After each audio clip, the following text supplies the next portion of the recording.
এই যে দলিল টলিল লেখায় যারা মোহরি চলতেছে, মোহরি ভাইদের কার্যক্রম আল্লাহ জানে কেউ ধরে পিটান মিটান না দেয়। এইগুলা তো তোমার সরকারি এরিয়া, তো নিষেধাজ্ঞাও থাকতে পারে। আসসালামু আলাইকুম ভাই, ভালো আছেন ভাই? সকাল কয়টা থেকে শুরু হয় ভাই এটা? এই অফিসের টাইম ভাই সকাল 9টা থেকে 5টা 7টা পর্যন্ত। আচ্ছা, মোহরিদের তো কোনো ফিক্স স্যালারি ডিলেই নাই, এটা কাজ কাম করে ওইটাই নাকি ভাই? এটা হলো লাইসেন্স দিচ্ছে, যেমন অ্যাডভোকেটরা লাইসেন্সের মতো, লাইসেন্স দিয়ে আপনার মনে করেন যে এটা বুকে কয়ে হাতে করে খায়, এর কোনো সরকারি বেতন না বাদি কিছু নাই। এটা হচ্ছে কাস্টমারের উপর হ্যাঁ, ডিপেন্ড করে, আপনারা যতটুকু কাজ করতেছেন তার উপরে।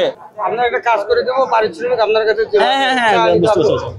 আমরা লেখাই চায় নেই 500। ও, আপনারা মেন কাজ কি লেখা? আমাদের কাজ হলো লেখাই 500 বা 1000 আমরা চায় নেই। আচ্ছা। অনেকে খুশি হয়, বেশিও দেয়। আচ্ছা, বুঝতে পারছি। অনেক গরিব মানুষ আছে ভাই মন না। আর এটা অফিসিয়াল টাইম মেইনটেইন করা হয় আর কি, এখানে সবাই আসে। পাবলিক অফিস তো অনেক সময় আবহাওয়ার কারণে কম বেশ হয়।